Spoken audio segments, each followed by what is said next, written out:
crecer y producir en este país de héroes.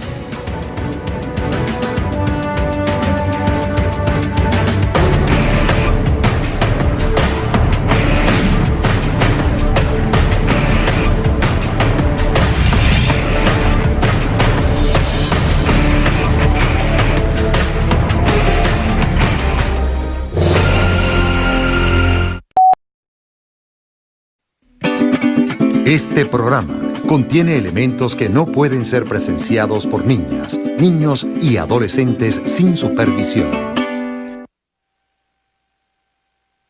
La hojilla. Estamos en la hojilla. Hojilla, ¿cómo es que dice la propaganda aquella, Nicolás? Hojilla raspapalante, que duran hasta que aguante. Mario, ¿qué tal? ¿Cómo está la hojilla hoy, chicos? Anoche te estábamos viendo. Fidel no se pierde la hojilla. Rumbo al socialismo, con Chávez, todos somos sus hijos e hijas. El pueblo es el hijo de Chávez. Presidente, mensaje para la hojilla, para la continuidad de... La hojilla. Bueno, la hojilla es el programa más visto de la televisión venezolana, sin lugar a dudas. No lo digo yo, lo dicen los números. El programa con más credibilidad que hay. Y Mario Silva es un gladiador, amado por el comandante Chávez. Mario Silva, amado por Chávez, valiente, gladiador, inteligente gladiador, él y todo su equipo. Así que honor a Mario Silva y a su programa La Hojilla, que en vida del comandante Chávez en este planeta, digamos, en vida terrenal, bueno, lo defendió con todo, pues. Con todo, con los codos, con las uñas, con la verdad, con todo siempre lo defendió. Gracias, Mario Silva. Gracias, hermano. Gracias, mi amor. Prepárense. ¡Cuidado! ¡Cuidado! Bueno, yo además de cristiano, yo no soy solo cristiano. Yo soy un revolucionario y también soy marxista. Asumo el marxismo. Evolución es sentido del momento histórico. Es cambiar todo lo que debe ser cambiado. Es igualdad y libertad plena. No se trata de solo de hablarlo y proclamarlo, hay que construir el socialismo. Nuestro socialismo en el siglo XXI, en Venezuela, en el marco de América Latina y en el marco de los acontecimientos mundiales. Aquí en Venezuela nosotros no podemos cantar victoria. Siempre estará en la mente enfermiza de un grupo de enemigos de la revolución la tesis del magnicidio. Siempre. El llamado magnicidio, el asesinato de este soldado que está aquí. Ellos van a estar siempre buscando la manera, aquí en Venezuela o en cualquier parte del mundo. Ya nosotros, bueno, sabremos cuidarnos y bueno, como decía mi abuela y dice mi madre, encomendados a Dios andamos, pero cuidándonos. Pero esa es una amenaza real. Que ellos la nieguen. Bueno, claro. Todavía dicen que Torrijos no lo mató nadie, sino que se estrelló. Claro que se estrelló, lo estrellaron. Todavía dicen que Fabricio Ojeda se ahorcó, lo mataron. Que Jorge Rodríguez, padre, que fue un infarto, lo mataron. Que allá aquellos campesinos del Caño Las Coloradas eran guerrilleros y mentira. Los vistieron después de muertos con uniformes de campaña y le pusieron en las manos fusiles, unos fusiles viejos. Y todavía dicen que no, que eran guerrilleros. Y lo mismo los de Yumare, los mártires de Yumare. Todavía dicen que y hablan de los pistoleros de Puente Llaguno que arremetieron a plomo contra una marcha indefensa. Ellos siguen diciendo eso. Bueno, entonces siempre dicen y se tratan de burlar. Ahora, ellos siguen manejando esa tesis. Si no pudieran, como tengo fe en que no van a poder, y todos nosotros además tenemos esa fe y esa resolución, ellos van a seguir tratando de generar la desestabilización en cualquier momento. No, por eso no debemos descuidarnos. No podemos perder tiempo. Este 1,5 millones de nuevos militantes, esos 7 millones de militantes del partido, este 1,000,000 y tanto de jóvenes, ustedes, no perdamos tiempo para organizarnos en la más poderosa maquinaria con eficacia política, militar y calidad revolucionaria.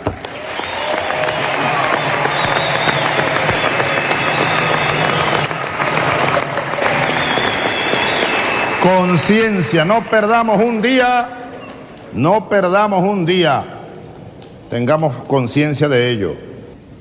Ellos van a tratar, están montando un aparataje. Ustedes no ven que están viajando a Washington, a Nueva York, a Bogotá, se la pasan en Cúcuta, buscando paramilitares, infiltrándonos de paramilitares, buscando militares que puedan estar descontentos o no muy de acuerdo o no de acuerdo con la revolución, o que en estos días, por ejemplo, ellos empiezan a ver aquellos que por alguna razón no ascienden, empiezan a llamarlos, ¿te das cuenta? No ascendiste y tal, a tratar de picarles el orgullo y tratar ahora con los ascensos a oficiales técnicos andan lanzando panfletos en los cuarteles, llamando a que se desconozca esta decisión que es cumplimiento de una ley. Y yo estoy seguro que la Fuerza Armada la acepta y ustedes van a ver la inyección moral con esta nueva categoría de oficiales técnicos. Pero ellos van a tratar siempre, es lo que quiero decirles, y ataques personales, tratando de debilitarnos en lo personal, en lo moral, tratando de dividirnos en el partido, tratando de debilitarnos el partido, el pueblo, la Fuerza Armada, tratando a veces de llevarnos a unas discusiones estériles. Yo invito a que no perdamos tiempo en discusiones, hagamos discusiones, pero sepamos diferenciar cuando hay discusiones válidas, necesarias, y otras que a veces son como trapos rojos que alguien lanzó, estériles, sin sentido. Crítica y autocrítica, sí, pero no perdamos tiempo, compadre. No estamos para perder tiempo. No estamos para perder tiempo. Y como alguien dice por allí, irreverentes en la discusión, pero lealtad en la acción. Lealtad, aún con irreverencia. Y sobre todo yo llamo a los jóvenes a que sean eternos irreverentes. Irreverentes, jóvenes rebeldes, pero lealtad y unidad. Uno puede discutir, yo soy uno y me gusta mucho discutir, pero luego la acción, la lealtad, las correcciones que haya que hacer, que haya que tomar. Ahora, pero no nos descuidemos, es lo que les quiero decir, muchachos, no perdamos tiempo, estamos en un momento muy importante para la ofensiva, hay una crisis mundial del capitalismo, el imperialismo está enredado, tiene su crisis interna grave, su crisis ética, grandes contradicciones desatadas, grandes contradicciones que han llegado hasta la Casa Blanca, al Pentágono, a la opinión pública en los Estados Unidos. La crisis económica más grande de la historia, un crack pero terrible. Hay que apurar el paso en todos los frentes de batalla, político, social, moral, económico, territorial, organizativo, en el partido, en la escuela de cuadros.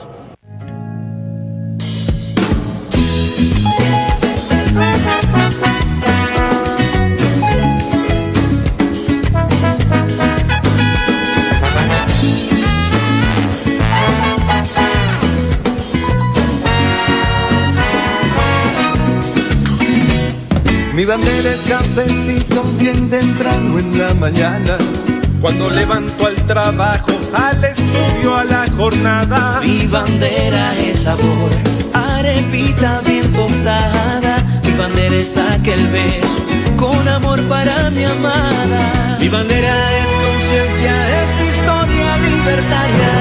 Mi bandera son ancestros, es Bolívar. Buenas noches, ¿cómo están todos? Bienvenidos a La Hojilla. Comencé con este video a propósito. Buenas noches a todos. Decía Gramsci, ¿cuándo es, o sea, se hace una pregunta, ¿no? ¿Cuándo es posible una revolución? Dice, como pensador revolucionario, Gramsci, estoy hablando de Gramsci para principiantes, un librito bien sabroso para leer rapidito, de Néstor Cohen. Dice, como pensador revolucionario, Gramsci no deja de investigar sobre las razones del fracaso de la revolución en Italia y en el resto de Europa occidental. En esa reflexión vuelve una y otra vez sobre los análisis de Lenin acerca de las condiciones imprescindibles para que triunfe una revolución. Y también estoy leyendo a Gramsci por el comandante Chávez, quien era, a mi modo de ver, era gramsciano, pues. Aparte de ser...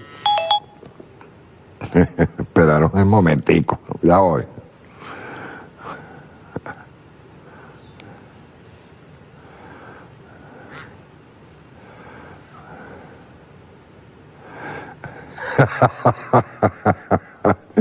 Oye, mira, un saludo a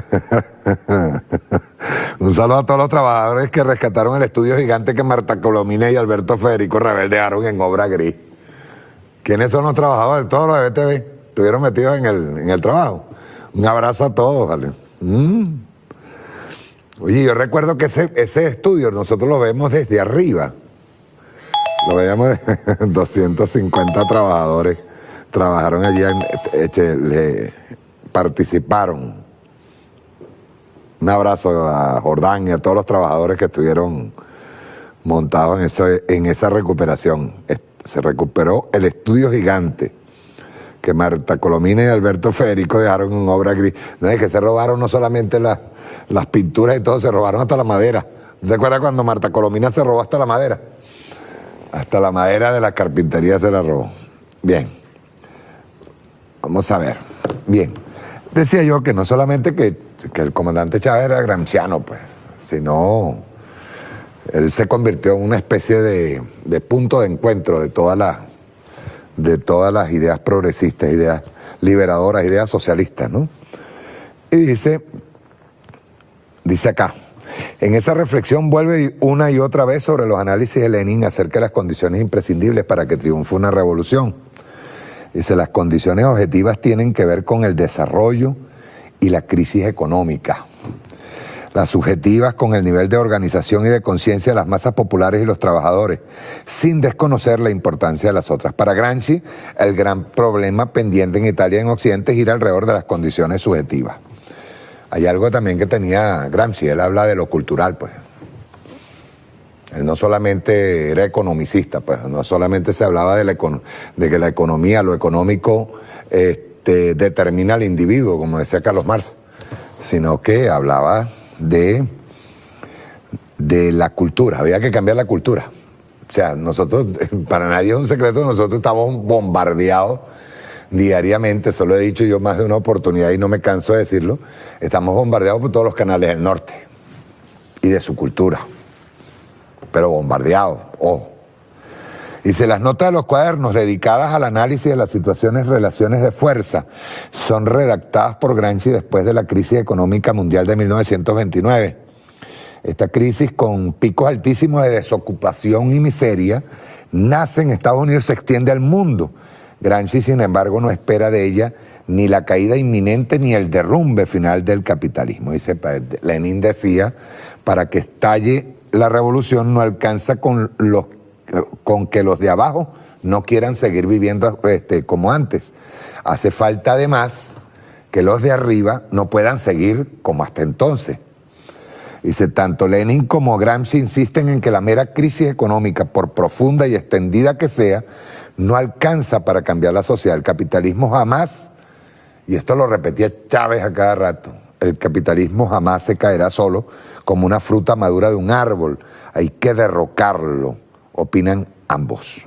Esa tesis se la escuché en más de una oportunidad al comandante Fidel.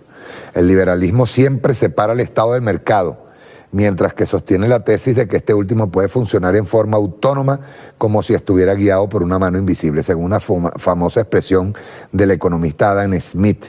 Gramsci se niega a asumir como propia del marxismo esa separación a la que califica de teóricamente falsa y políticamente peligrosa. Para superar esa limitación, Gramsci lee a Marx como un crítico del liberalismo, no como su continuador y mucho menos como su perfeccionador. Por eso argumenta que para el marxismo la sociedad es una totalidad de las relaciones sociales, nunca una suma de factores económicos, políticos o culturales aislados. Y hay una parte, estaba leyendo algo ahí de Coan. Quería comenzar con eso porque voy a entrarle en un tema más ligero, ¿no? Pero estaba con la lectura ahorita. Dice, Gramsci plantea crear una nueva cultura. O sea, él plantea lo siguiente, crear una nueva cultura no significa solo hacer individualmente descubrimientos originales, significa también y especialmente difundir críticamente verdades ya descubiertas, socializadas por así decirlo y convertirlas por tanto en base de acciones vitales, en elementos de coordinación y de orden intelectual y moral, el que una masa de hombres sea llevada a pensar coherentemente y de un modo unitario al presente real es un hecho filosófico mucho más importante y original que el redescubrimiento por parte de algún genio filosófico de una nueva verdad que se mantenga dentro del patrimonio de pequeños grupos intelectuales. O sea, él decía que para ideologizar a la masa primero tenía que darle su comida, techo, trabajo. O sea, tenías que cumplir con sus necesidades básicas.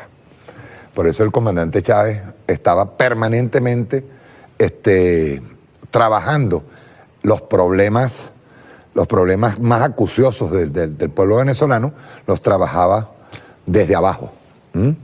Luego vino la alfabetización con Misión Robinson y luego expandió todo lo que fue la educación, ¿no?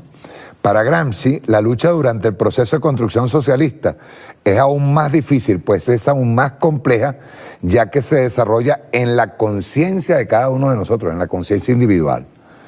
Dice, en el periodo de la creación revolucionaria y de la creación de la sociedad nueva, periodo en el cual no será ya posible fijar límite temporal alguno a la resistencia y al sacrificio. La intensidad y fuerza del sentimiento de solidaridad no pueden fijarse como sostén de la voluntad histórica porque el enemigo que habrá que combatir y vencer no se encontrará ya fuera del proletariado, no será ya una potencia física interna limitada y controlable, sino que estará en el proletariado mismo, en su ignorancia, en su pereza, en su maciza impenetrabilidad frente a las intenciones rápidas. Un periodo en el cual la dialéctica de la lucha de clases se habrá interiorizado y en cada conciencia el hombre nuevo tendrá que luchar en cada acto contra el burgués al acecho. Vean que Chávez nos decía ahí, hay que prepararse. Ellos no van a cejar nunca de atacar. Y me da risa porque salió un artículo que me llamó la atención salió en 15yultimo.com. Un artículo que me llamó la atención porque trata sobre una novelita así como tipo Crepúsculo, ¿no? Una trilogía también, que se llama Las 50 sombras de Grey. Esto se ha hecho famosísimo. Es más, de hecho, se ha vendido casi tanto como Harry Potter. Lo interesante, culturalmente hablando, lo interesante es que las 50 sombras de Grey tratan, ¿verdad? Narrada en gran medida en Seattle, Estados Unidos. Es una novela de, ¿cómo se llama ella? Ya les digo.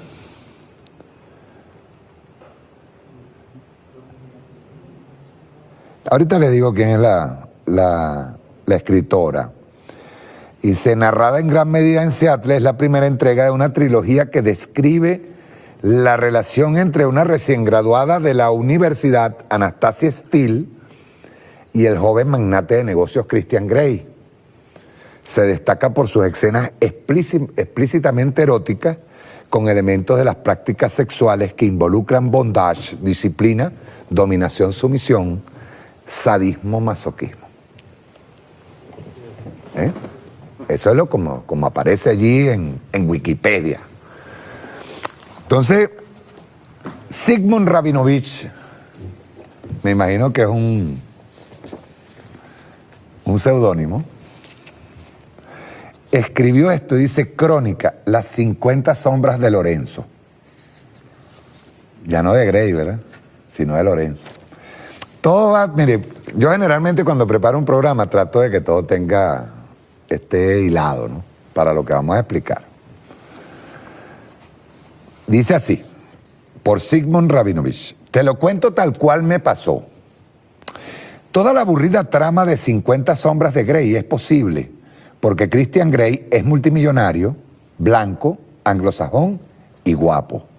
Me espetó una vieja amiga segundos después que vimos a una mujer absorta en la novela. Piénsalo, la historia está mal escrita, es clicherosa y hasta pendeja si la comparas con Justine de Sade. Muchas carajas clase media se hicieron fanáticas de este libro precisamente porque les seduce eso, la plata y el poder. Esta es la misma razón por la cual Anastasia se deja hacer todo lo que se deja hacer. Porque si Christian fuera latino, pobre y feo, nada habría pasado, por más piano que sepa tocar o por muy preocupado que ande por el hambre en África. Me paro ahí. Esto es, supuestamente, el que está escribiendo dice que se encontró a una escuálida que le está contando todo eso, ¿verdad? Una persona que no es afecta al gobierno.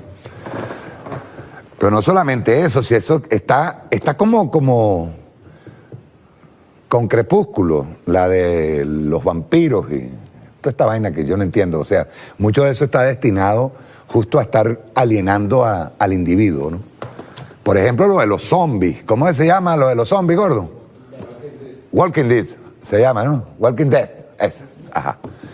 Eso es más o menos ya diciéndole a la humanidad, para eso vamos, pero no es que los zombies, sino la cual de pobre a los que hay que matar. Quedemos claros, o sea, te están alienando, te están preparando para un futuro de conflictos así, de conflictos duros. Entonces, ¿qué es lo que está regresando por ejemplo, con el caso de Crepúsculo? Y hoy vamos a hablar de eso precisamente, de la decadencia del imperialismo, de la decadencia del capitalismo, ¿sí? Y de cómo el capitalismo va cada vez más metiendo pan y circo. En este caso, la trilogía aquella de Crepúsculo, que eso fue, que bueno, ¿cuántos muchachos nos vimos por ahí que cuando veían la novela y se la regalabas hacían ¡pa, pa! Y lloraban hasta por eso? Qué bien, ¿no? Y aparece esto de las 50 sombras de Grey. Y me recuerda, yo trabajé en el bloque de armas muchos años, las novelas aquellas de Bárbara Cartran, Julia, Jazmín, coño, que se vendían como pan caliente y tú no entendías por qué. Y tampoco yo llegué a entender cómo se vendían tanto las vaqueritas, las Marcial Lafuente Estefanía, yo no entendía porque, o sea, una cosa terrible era estar leyendo una novelita de esa y encontrarse con que le había dado un golpe y se lo daba tipo español, ¡paf! Y era van, hostias, te voy a dar un tiro, escrita, o sea, traducida como los españoles, Marcial Lafuente Estefanía. Eso fue muy famoso, igual pasó con Jazmín, con Julia, con todas esas novelitas en donde, o Corintellado, o Delia Fiallo. ¿Ustedes se acuerdan de Delia Fiallo? Bueno, todo eso estaba destinado a eso, a alienar primero a la mujer. La novela venezolana fue siempre alienante de la mujer venezolana, hasta que apareció por ahí Ignacio Cabruja y empezó a voltear las cosas y puso las novelas un pelito más interesantes, o cuando llegaron las novelas brasileras. Dice, incluso en Cuba, siendo Cuba revolucionaria, todavía no han podido eliminar las telenovelas. De hecho, su origen, el origen de las series de telenovelas, se dan en Cuba. O aquellas series, ustedes se acuerdan, bueno, no se pueden acordar, ustedes son unos carajitos. Pero una serie, el presidente Nicolás, si me escucha, en este momento debe estarse acordando de aquello de Martín Valiente, el ahijado de la muerte, o Calimán, con Arquímedes Rivero.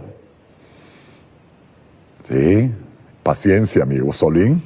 ¿Se acuerdan de eso? De la voz de Arquímedes Rivero. O El derecho de nacer, que fue la novela más larga que tuvo Latinoamérica. ¿Sí? Entonces, digo, estoy leyendo esto porque el señor se encuentra con una escuálida. La escuálida le está contando lo de las 50 sombras de Lorenzo. Y dice, Cristian fuera latino, pobre y feo, ya ustedes saben. O sea, si fuera pobre, sin real ni nada, olvídate, no le iba para bola a la blanquita. Dice, además, en la vida real y en una sociedad como la gringa, hace rato que Cristian habría sido denunciado por la mismísima Anastasia y estaría preso por sádico. Lo que te digo es que la novelita desde el punto de vista erótico calienta menos que una guía telefónica, pero desde el punto de vista sociopolítico es una divinura. Agregó hasta que le hice saber que yo ni siquiera había visto la película. Le dice, él está hablando con la señora. Entonces mi amiga se dispuso a continuar con lo que se tornó en una especie de monólogo catalizador. Fíjate, ¿quién es Anastasia? Una caraja gris, conservadora, que sueña con el príncipe azul, aunque alardee de cierta ínfula intelectual por el simple hecho de haber ido a la universidad. Tú eres hombre, ¿cuántas mujeres así conoces? Entran y salen de la academia con los mismos prejuicios e ignorancia, o hasta más, pero validados con un título. El caso es que Anastasia, esta es la escualidad hablando, ojo, no me vayan a acusar de misógino, estoy leyendo, y trabaja como vendedora en una ferretería, y allí conoce a Christian Grey, quien además de regalarle una novela del inglés Thomas Hardy, que trata precisamente de una chica muy pobre que termina en los brazos de un pervertido de origen noble, pues también la salva de una borrachera durante la cual José, su amigo latino, intentó besarla, lo que ambos consideraron un abuso. Después de eso, él pasea en su helicóptero, y la lleva a su hotel para abusar de ella, solo que con su consentimiento. Pero el pervertido era el latino que intentó besarla, ¿ok? O sea, el que le intentó besar, que era el latino, era el pervertido, pero el que le llevó a hacer ese sadomasoquismo no era pervertido. Y luego Anastasia conoce a la mamá de Christian, quien se alegra al verla, pues ella pensaba que su hijo era gay. Y primero pervertido que marico, dice aquí. Esa es la mujer contando. Y justo ahí se evidencia la relación edípica de Grey con su mamá, hasta que finalmente este le cuenta que quedó traumatizado porque cuando era adolescente una amiga de su madre abusó de él. La historia termina por seducir a Anastasia, quien encuentra ahí una especie de justificativo moral para su sumisión. Me dejo abusar para que Grey pueda superar su trauma. Es una novela que está famosísima y la gente la lee y las mujeres andan, pero ojo, mucha gente, mujeres y hombres, leyendo esa novelita y viendo la película. Entonces todas las carajas que, como yo, poseemos una educación sentimental basada en lo que nos vendió Disney, inmediatamente quedamos enganchadas en nuestra comiquita porno, pues. Anastasia, la pobre que al final será princesa, Grey, el príncipe rico, su mamá, la bruja frívola, y el trauma en medio del sexo. Es más, eso es lo mismo que pasa en Venezuela con Lorenzo. Con Lorenzo Mendoza, quiero decir, remató. Ante el inesperado giro en su relato, no dudé en preguntarle, ¿de qué carajo hablaba ahora? Ella continuó con naturalidad. Para mí, Lorenzo es una especie de Grey venezolano. Claro, él es latino, bajito, bastante insípido desde el punto de vista físico y nada seductor al hablar. ¿Pero qué? Es multimillonario, uno de los 3 venezolanos que aparece en la lista Forbes, papá. Y ese es peor que Grey, pues su fantasía lo lleva a creer con absoluta convicción que su Anastasia es Venezuela. Es la misma novela. Lorenzo es el príncipe magnate que nos salvará con helicópteros o drones, da igual, del abuso de los chavistas, que en esta historia son como el José de la novela, unos negritos feos, pobres y abusadores. Pero además, Lorenzo, al igual que Grey, también ha sido víctima de un abuso, pero por parte del Estado que lo persigue. Y entonces, todo el encanto de su fortuna deja de ser un privilegio para convertirse en un castigo que tenemos que ayudarlo a sobrellevar. ¿Has visto? Casi atragantado, dice el camarada que está escribiendo, casi atragantado entre café y la incredulidad le contesté mientras me golpeaba el pecho para desatragantarme. Ok, según tú, Lorenzo Mendoza siente satisfacción al infligirnos humillación, dominación y sometimiento. Interesante. Pero ¿y nosotros qué? ¿Acaso somos masoquistas? ¿No estarás exagerando un poquito? Y contesta la escuálida. No lo sé, puede ser.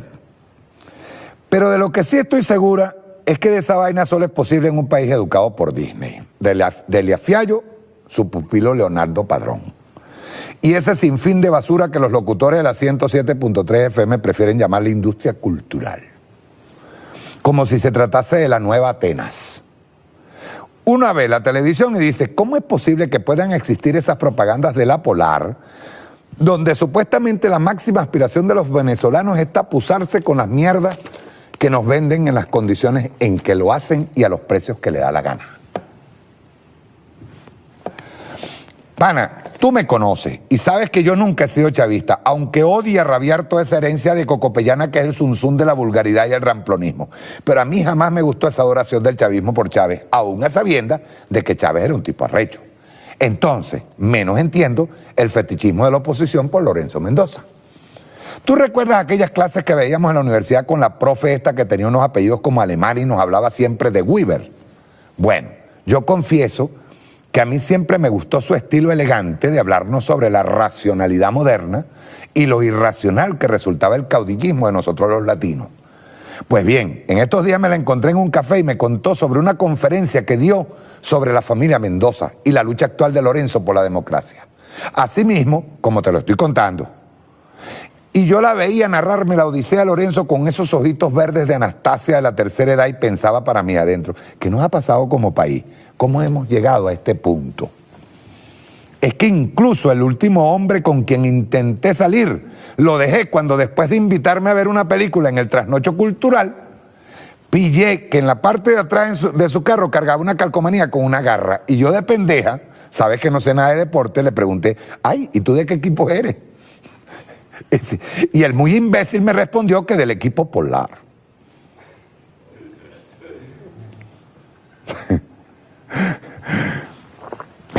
El único del que debíamos formar parte todos los venezolanos, como dice Salomón Rondón. No sé cuál habrá sido mi cara, supongo que fue una mezcla de decepción con desesperación o miedo y risa, quizás todo junto, pero bueno, me tocó comportarme, pero eso sí, apenas llegamos a la puerta de mi casa le dije, coño, me tengo un dolor de cabeza horrible y chao, más nunca lo vi. Dice, al que sí vi, pero por televisión falta el Rondón, y enseguida recordé nuevamente esta escena y pensé, de paso, las Anastasias de Lorenzo son de todos los géneros. Es bien interesante el Sigmund Rabinovich, creo que debe ser un seudónimo, ¿no? Pero es bien interesante porque les voy a presentar ahorita un micro que habla sobre las etapas del imperialismo. Las etapas del imperialismo.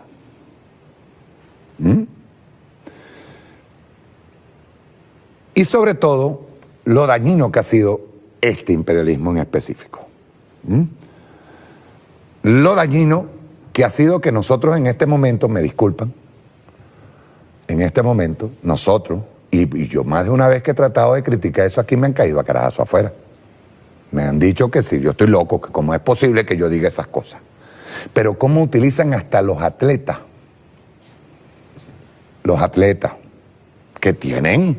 que son profesionales, que tienen una capacidad enorme para cualquier tipo de deporte al que se dediquen, pero que son utilizados también para alienar a la gente.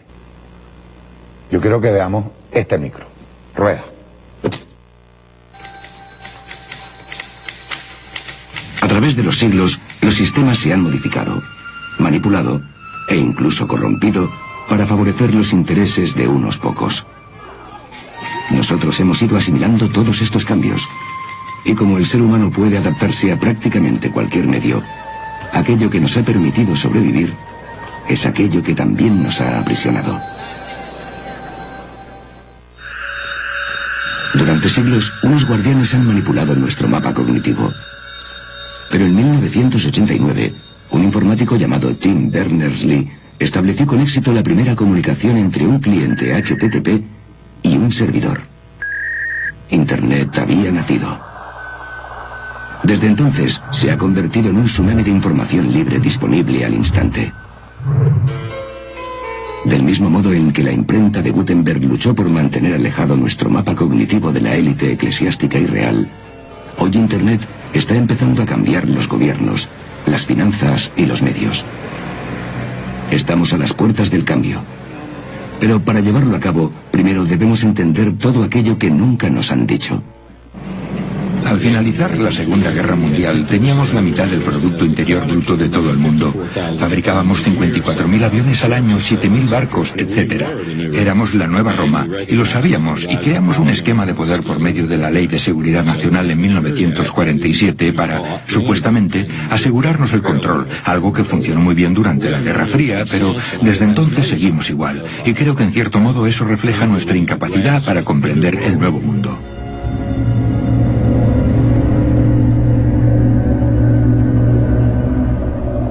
Los imperios no tienen fecha concreta de principio y final, pero tienen un final. Y Occidente aún no ha asumido que su supremacía está en decadencia. Con el fin de todo imperio, y con el pretexto de renovación, aparecen grupos, ejércitos y organismos que a menudo desde dentro dinamitan la estructura de la superpotencia.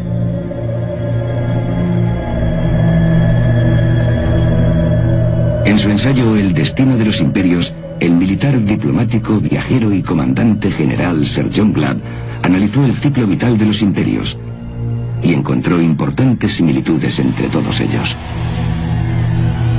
Un imperio dura unos 250 años o 10 generaciones, desde los primeros fundadores hasta los últimos consumidores conspicuos que se convierten en una carga para el Estado. La vida de un imperio se compone de 6 fases.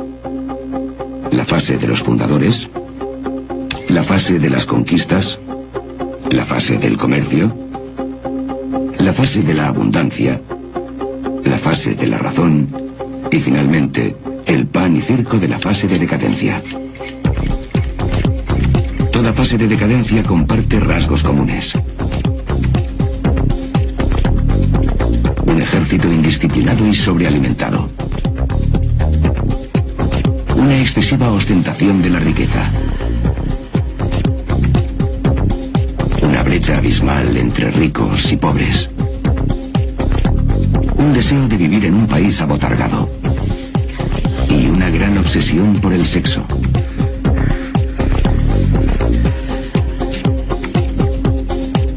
Pero puede que el rasgo más significativo de todos sea la devaluación de la moneda.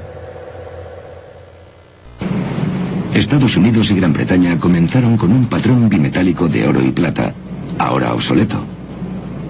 Roma no fue diferente. Sentó unos cimientos muy sólidos con el patrón de plata.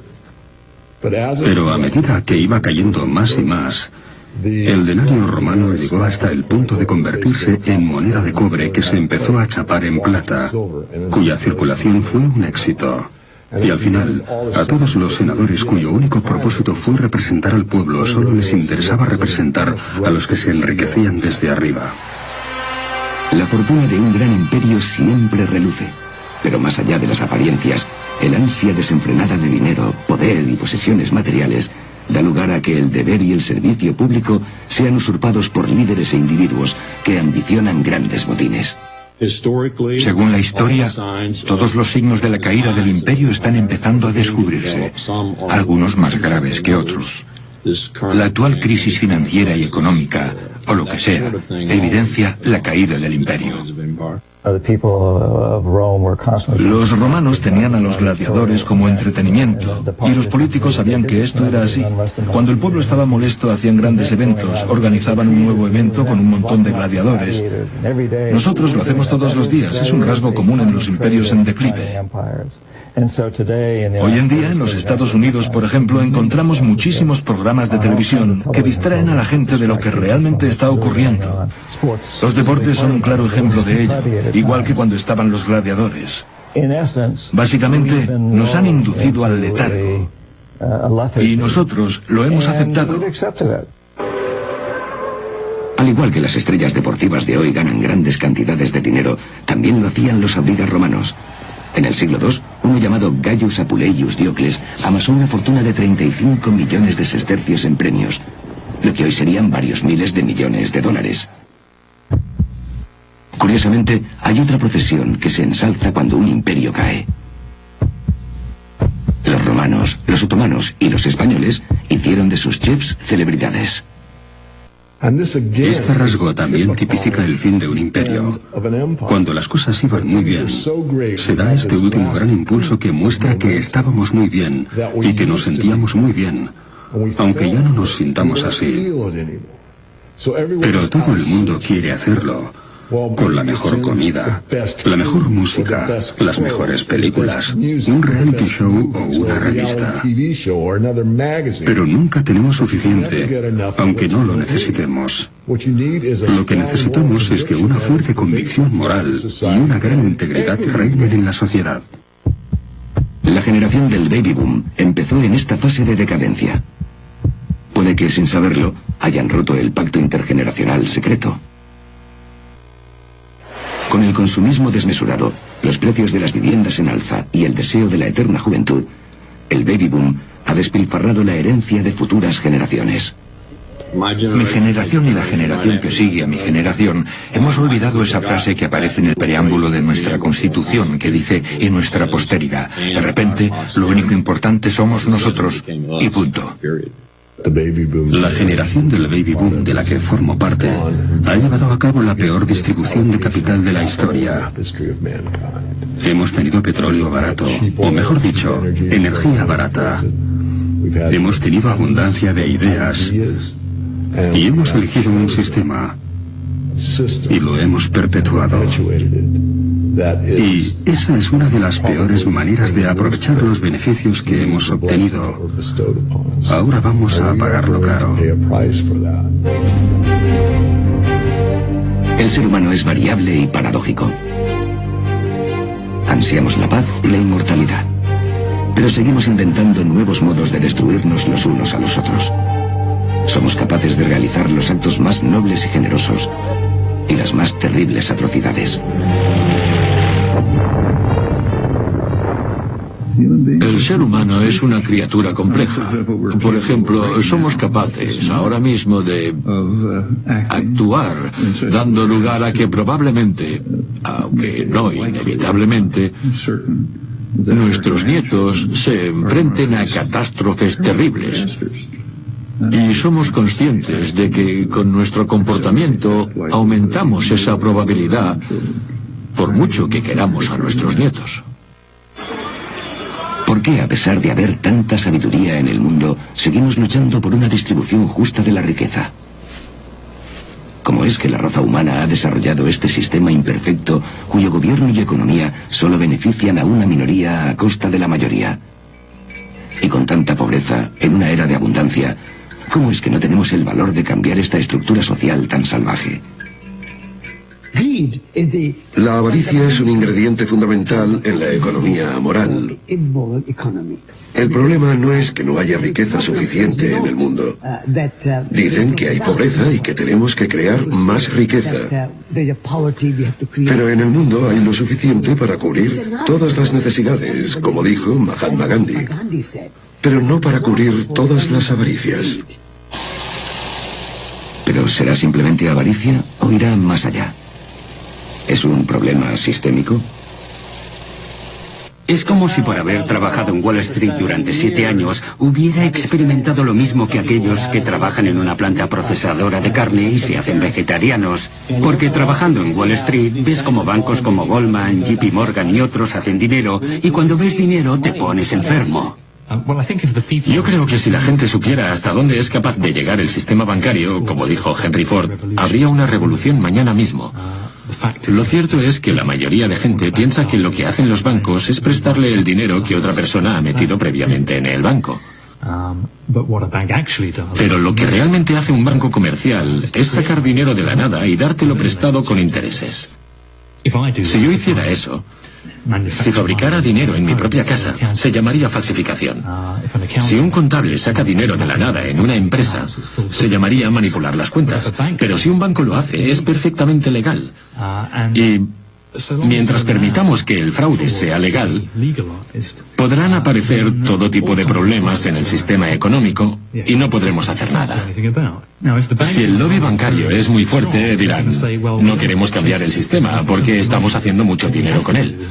Lo que vamos a hacer es tratar de convencer a la gente de que es culpa suya, que su salario es demasiado alto y que por eso ha subido la inflación. O la gente especula con el ladrillo y por eso los precios están subiendo. Lo que no van a decir es que todo esto ocurre porque los bancos fabrican dinero de la nada y lo introducen en el sistema y que eso hace subir los precios. ¿Y cómo es que hemos acabado con un sistema en el que los bancos tienen el poder de crear dinero? Desde 1971, cuando el presidente Nixon eliminó en Estados Unidos lo que quedaba del patrón de oro, el mundo empezó a operar bajo un sistema monetario llamado fiat. El dólar, la libra, el euro, todas son monedas fiat de los gobiernos. Fiat es una palabra latina que significa hágase. Según la ley, el dinero es la moneda del gobierno. De hecho, sin ese respaldo legal y sin el hecho de que debamos pagar impuestos con ese dinero, ese billete de dólar o ese dígito que representa $1 no tendrían sentido. Solo el gobierno tiene el poder de emitir dinero fiat. Pero los bancos pueden fabricarlo a través de préstamos. Durante los últimos 40 años, desde que este sistema de dinero fiat se convirtiera en la norma internacional, el suministro de dinero ha crecido de forma exponencial. De hecho, hemos visto el mayor crecimiento del suministro de dinero de la historia. Pero, ¿quién se beneficia? Por supuesto, aquellos que tienen el poder de emitir dinero, los gobiernos y los bancos.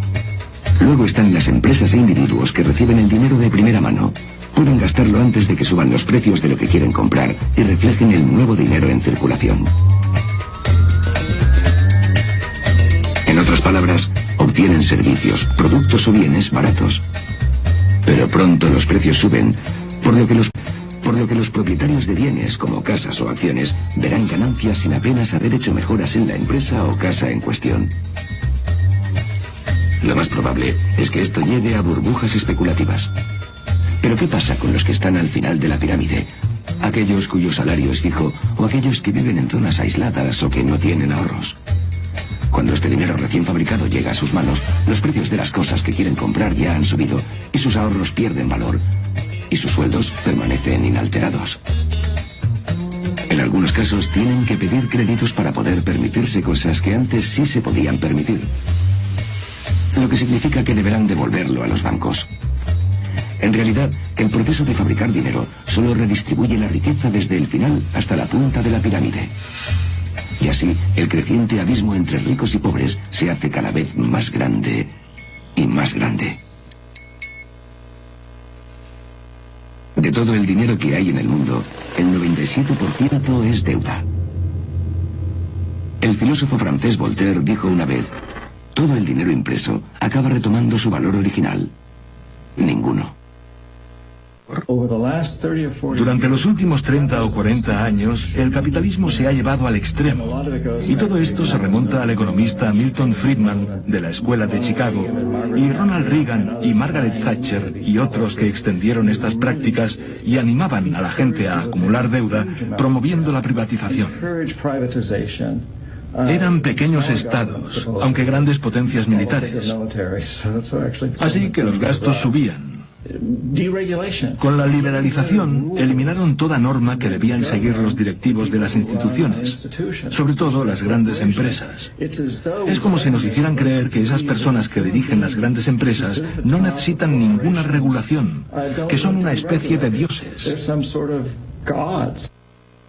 En 1932, tras la gran caída de la bolsa, se creó una pequeña ley para proteger a la sociedad. La ley Glass-Steagall se introdujo para separar la banca comercial de la banca de inversión. 67 años después, en 1999, bajo la influencia del secretario de Hacienda Larry Summers y su predecesor Robert Rubin, el presidente Bill Clinton revocó la ley Glass-Steagall. De nuevo los bancos podían coger el dinero de los ahorradores y especular con él para hacer todo lo que quisieran. Tenemos un sistema que no es el típico sistema capitalista. Los ricos cometen errores, pero no son castigados. Los pobres cometen errores y sí son castigados. O lo que es peor, no cometen ningún error y son obligados a pagar por los errores de los ricos. Fue el director del Banco de la Reserva Federal, Alan Greenspan, quien tras el 11 de septiembre reventó los tipos de interés para promover los créditos. Los banqueros necesitaban nuevos participantes para mantener el flujo económico en un sistema que se había convertido en un juego piramidal global. Todo este dinero recién creado se destinó al mercado inmobiliario y provocó una inflación sin precedentes. Los precios subieron cada vez más. Las madres primerizas volvieron a trabajar para poder pagar hipotecas interminables y el sueño angloamericano empezó a basarse en la especulación inmobiliaria. El avance de alrededor del año 2000 en Estados Unidos se dio cuando los banqueros descubrieron que los pobres eran honrados. Se dieron cuenta de que si eres pobre, si no eres rico, tienes un conjunto de valores diferente y piensas que una deuda es una deuda y que tienes que pagarla. Y la gente intentará pagar las deudas en las que se ha metido, aunque esas deudas no sean legítimas, aunque esas deudas sean más grandes de lo esperado, aunque no las puedan pagar. El gobierno central es el más influyente en el sistema bancario comercial.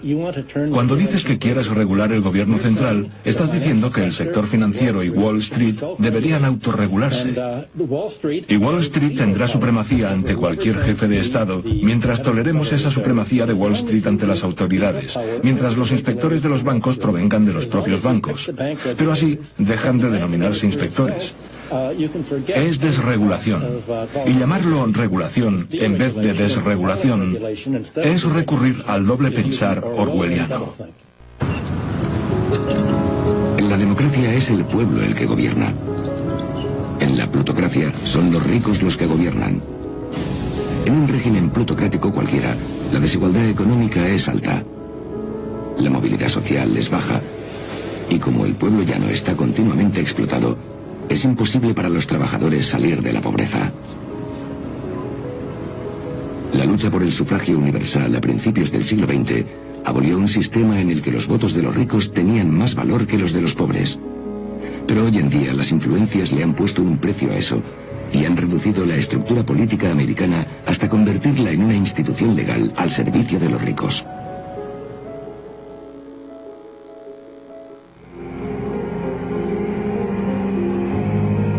Me detuve frente a la puerta de la casa de Colin Powell. Le miré y le dije, ¿qué será lo siguiente, jefe? Me contestó, ¿a qué te refieres? Yo le dije, ¿qué vas a hacer? ¿A dónde vas a ir? Estoy escribiendo un libro. Ya sé que estás escribiendo un libro, pero no vas a hacer eso el resto de tu vida. ¿A dónde irás? Y él me dijo, puede que siga en algún ministerio, pero antes está el dinero. Le pregunté, ¿dinero? Y él me dijo, sí, millones. Es la única manera de trabajar en un ministerio del gobierno americano. Madre mía. Los demócratas y los republicanos están sujetos a intereses corporativos y hasta que no se liberen de esos intereses corporativos no tendremos un buen gobierno. Vean bien. Primero quise mostrarles allí lo que es la decadencia, la parte de las fases del imperialismo. Dicho sea de paso, Fidel en una oportunidad y Chávez dijeron, creo fue en Argentina, si no me equivoco, dijeron que al imperio, este iba a ser el imperio que menos iba a durar. Menos va a durar. No tiene los 100 años. No tiene los 100 años. Y vean ustedes que en este momento la tremenda crisis económica que tiene Estados Unidos está provocando su caída, o por lo menos su división mundial. No estamos hablando del imperialismo nada más, estamos hablando del capitalismo en sí. Ahora, vamos a lo cotidiano. Decía Gramsci, vuelvo otra vez con Gramsci. En sus cuadernos, desde la cárcel, Gramsci advierte que la hegemonía burguesa no es solo política. También se construye y se recrea en la vida cotidiana. A través de ella se interiorizan los valores de la cultura dominante y se construye a un sujeto domesticado. El capitalismo no resuelve los problemas materiales de la mayor parte de la población. Sin embargo, es ideológicamente hegemónico. Convence a la gente de que no hay otra forma de vivir más que la que ofrece el sistema. Así como hoy en día la principal vía de construcción hegemónica son los medios de comunicación masivos, en tiempos de Gramsci ese lugar lo ocupaba la escuela, siguiendo la tradición de Marx, quien en su tesis sobre Feuerbach de 1845 había planteado que el propio educador necesita ser educado. Me paro allí. Primero, yo tengo un video por allí que lo hizo TVS Pueblo, y ese video es la demostración de lo que les estoy diciendo ahorita, de la alienación del hombre, el odio por odiar, o en su defecto, como decía Heriberto González, el disociado que hasta que no lleve un buen carajazo no va a entender realmente cuál es su problema. ¿Tienen listo el video? Ojo, no lo voy a poner completo. Cuando yo diga que se vengan, se vienen, porque me interesa es sobre todo la primera parte. La primera parte, que es una muestra real de lo que estoy diciendo. Rueda. Sobre el desabastecimiento de la comida y cuál sería la posible solución. En estos momentos no estoy capacitado para darte esa respuesta. ¿Cómo se explica que aquí llega la comida, carne, pollo, todo tipo de exquisiteces, y en los restaurantes populares hay desabastecimiento de comida, no les llega? ¿Cómo hacen? Bueno, porque mi jefe tiene muchos contactos con las empresas privadas. Tiene un enlace allí ya con la comida, ya. Varias personas, todos los distribuidores que le brindan ese apoyo. Buenas tardes, buen provecho. ¿Cuál es su opinión al respecto sobre el desabastecimiento de la comida y cuál es la posible solución? La solución es cambiar de gobierno. Cambiar de gobierno, mi vida. Que está gravísimo, pues. O sea, cada vez se agudiza más. Y adicionalmente, pues, la inflación es increíble, ¿no? Y ya te dije cuál es la posible solución. El referéndum. Bueno, mami, principalmente la solución que hay es que tiene que este gobierno traer la comida a Venezuela para que todo esto que estamos viviendo se acabe. Principalmente la comida, que ya de lo demás se encarga uno.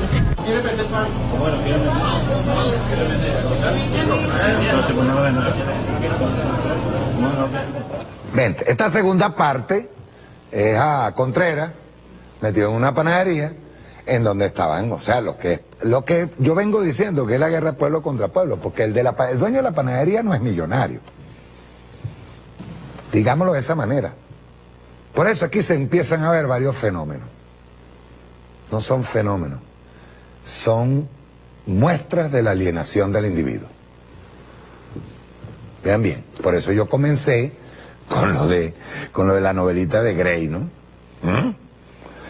Pero vienen varias cosas. Primero, que con toda esta campaña, que no es solamente de económica, es a la cabeza. Está aquí, se está metiendo aquí. Tú ves gente, por ejemplo, como esto es contradictorio, ver una persona metiéndose una parrilla en un restaurante y decirle hay que salir de Maduro porque no hay comida. creo que el primero se dio cuenta, al primero que entrevistan. Nos dice, yo ahorita no estoy capacitado para responderte. Claro, coño, tienes un plato full de comida allí. ¿Cómo puede estar tú capacitado, no? Pero las otras dos no entendieron no entendieron lo paradójico, lo contradictorio de la situación. O sea, estás comiéndote una parrilla, ¿verdad? Probablemente sea con carne uruguaya o con carne argentina que esté importada por nosotros. ¿Eh? Y tú dices allí, pues, tu odio, todo eso que te metieron en la cabeza sobre Nicolás Maduro, la revolución bolivariana y Chávez, ¿verdad? Toda esa basura que te metieron en la cabeza, te pone a responder, como te digo, como Calígula, pues, como los romanos, gordotes, tirados en una cama comiendo, para que les quepa más comida, y después buscando una pluma para, como nos decía un cura en el Colegio San Francisco cuando estudiaba con los franciscanos, nos decían, después para poder seguir comiendo se metían con una pluma y se inducían al vómito para volver a comer. ¿Eh? O sea, tú no entiendes, porque tú le puedes hacer una pregunta a una persona de esta. Dice, ok, pero tú estás metido en un restaurante y tú te preguntarás por qué en ese restaurante hay carne y sin embargo en la carnicería que está cerca de tu casa no hay. ¿Te preguntarías eso? Pero la capacidad de respuesta no existe, porque la alienación es grande. La campaña ha sido perfecta. La campaña en contra de la revolución bolivariana ha sido casi que perfecta. Segundo, la despolitización del individuo. Tu mal es ese, lo tienes enfrente, es el gobierno, porque es lo que te montaron a ti en la televisión y te lo dicen todos los días la prensa. La radio, cuando tú te montas en el carro en la mañana. O sea, tu enemigo es ese. ¿A ti no te interesa hacer un análisis real de por qué el gobierno está peleando y monta una misión de abastecimiento soberano y llama a todo el pueblo a participar de la agricultura urbana, llamando a todo el pueblo a participar, a no permitir que te sigan robando los bachaqueros? Eso no lo vas a entender en ese momento. Así como igualito, estás respondiendo sentada en una mesa, con una mamarre plato, con una parrilla, diciendo que en este país se pasa hambre. ¿Eh? Y hay una despolitización, obvio. O sea, no tienes capacidad de análisis político. A eso me refiero yo cuando hablamos de alienación. No hay capacidad. A ti no te interesa saber qué pasaría en este país.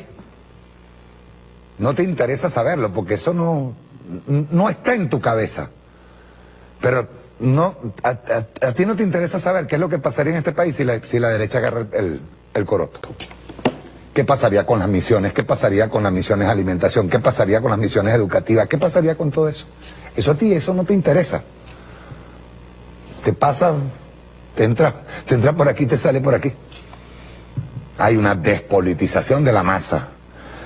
La identificación con tu verdugo, que es, y ya voy aquí, a lo de la crónica de las 50 sombras de Lorenzo. Te identificas con Lorenzo, porque hay una propaganda terrible, ¿verdad?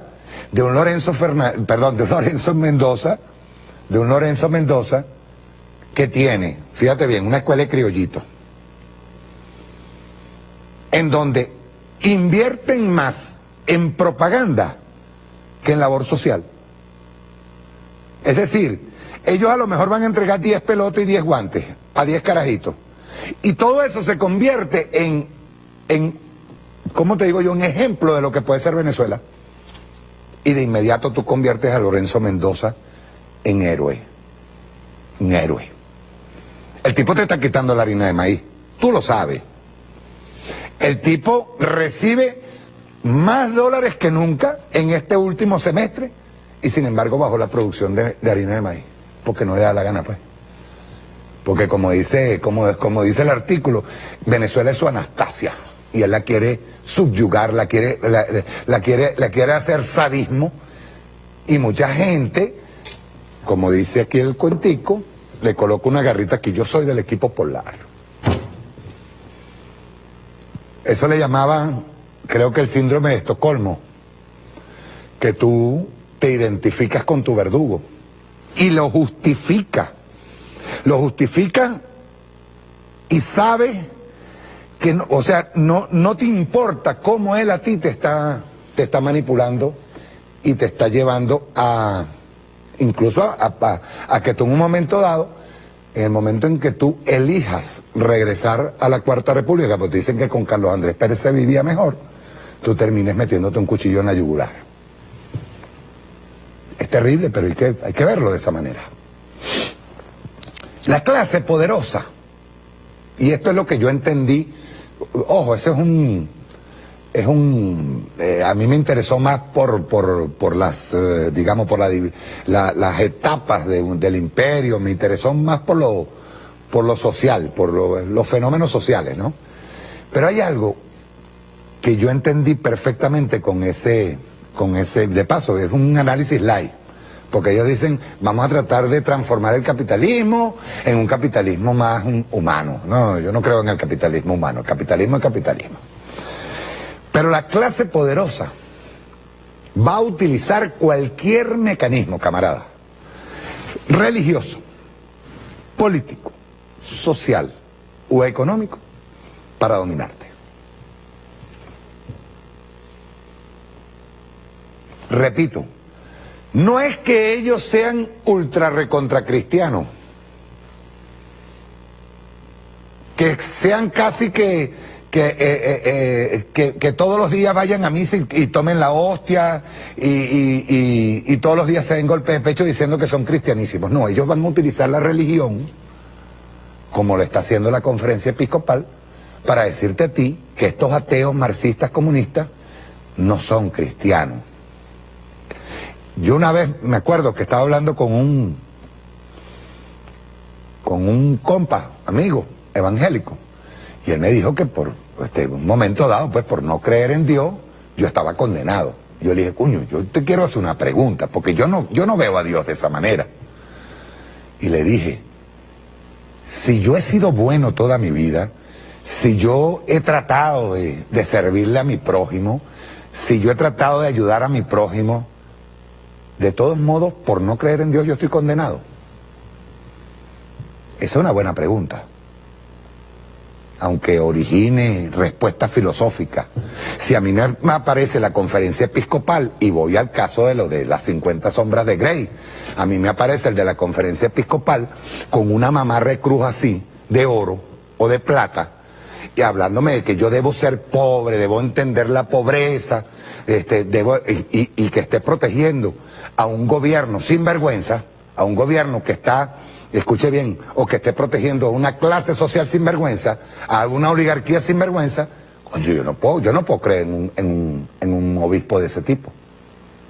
Lo lamento. O sea, a mí no me puede pedir una persona que vive en la opulencia, que tiene dinero y que vive metida en una conferencia episcopal y viviendo del dinero del pueblo, de las limosnas y de los subsidios del Estado, no me puede decir a mí que agarre y que vaya en contra de la revolución bolivariana porque a ellos les da la gana. No me parece. En lo económico, a mí nadie, Lorenzo Mendoza no me va a decir a mí que la garra y el equipo polar es como un gobierno. No, eso es mentira. Ese tipo es un ladrón y como ladrón roba a sus empleados y los manipula diciéndoles que somos la familia polar. No. Para ser la familia polar tendría el señor Mendoza que dividir todos los ingresos de la polar y dividirlo entre todos sus empleados. Ahí sí yo creo que es la familia polar. Digo, no sé. ¿Verdad? En lo social, yo quisiera preguntarle a todos, incluyendo al señor Ramos Ayub en la Asamblea Nacional, si estarían dispuestos a ir a sembrar papas, a ir a sembrar tomate, conjuntamente con el pueblo. No agarra y sentarse allí, en la Asamblea Nacional, a crear leyes en contra del pueblo. Habría que agarrar, pero igual en lo político. O sea, ¿qué es lo que va en contra mía? Yo estoy viendo ahorita una serie que se llama Los Tudor, de Enrique VIII. Y yo sé por qué estoy hablando de la manipulación de las clases dominantes. Enrique VIII transformó todo lo pecaminoso de su vida y sus 6 esposas, entre ellas le pegaron cacho y después le terminó cortando la cabeza, y a una que no se lo pegó también le cortó la cabeza y cosas así por el estilo. Lo terminó convirtiendo en un problema del pueblo, cuando era un problema del personal. Del tipo que se creía Dios. Él va contra el Papa porque el Papa no lo divorcia de Catalina, de la primera mujer que él tuvo, y él quería casarse con Ana Bolena, la que después le corta la cabeza. Tiene 6 esposas en total, y el señor todos sus problemas personales, todos sus problemas, sus cuitas personales las transformó en un problema del pueblo inglés. Las relaciones de Estado con Roma, con lo que le llamaban el Imperio Español, con Francia, todos sus problemas, todos los problemas del señor Enrique VIII estaban supeditados a sus características personales. Pues. O sea, es decir, yo tengo hemorroides, entonces todo el pueblo tiene que tener hemorroides conmigo. A mí me duele el estómago, todo el pueblo tiene que doler el estómago. ¿No quiere eso? Y es más o menos lo que pasa con las clases dominantes. Los últimos 50 años, la división entre ricos y pobres, la brecha, después de tantas discusiones en la ONU y de las metas del milenio y todo, la brecha se amplió enormemente, y todas aquellas donaciones que se hacen a África no pagan ni el 0,001% de todos los recursos que se roban allí, que se roban en África, o que se robaban aquí en Latinoamérica. No pagan. Cuando aparece una Lilian Tintori allá en Miami diciendo, vamos a hacer una colecta, ¿verdad? Una colecta de medicinas para llevarle a todos los niños enfermos. Eso es mentira. Esa es mentirosa, es una estafadora. Entonces vamos a hacer una venta de garage. Y con la venta de garage, todo ese dinero se lo vamos a entregar a los niños pobres de Venezuela, y con eso salvamos a los niños pobres. Eso es mojón. Y hay que decirlo claro y raspado. Entonces, si no tenemos conciencia de clase, si no sabemos realmente qué es, de dónde está el enemigo real, si no sabemos por qué se originan las cosas, por qué a mí no me llega comida, por qué yo no encuentro comida en un anaquel, por qué los señores de la oposición me quieren meter una ley en donde me hablan de coño, que voy a tener mi apartamento de propiedad privada, y resulta que lo que está buscando es la venta de los apartamentos o la venta de las casas. Si me está metiendo una ley en donde un asesino que está metido en Ramo Verde, y hay otro por ahí en Miranda, ¿verdad?, que provocaron muertos, son buena gente y hay que perdonarlo con la ley de amnesia. Entonces algo malo está ocurriendo con este compa.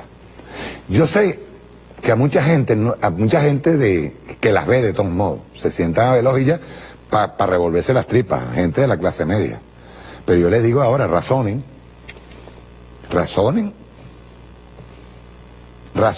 y les voy a decir por qué. Porque igualito como en los barrios están haciendo cola para poder comprar comida, usted también está haciéndola, pero pregunte por qué está haciendo cola.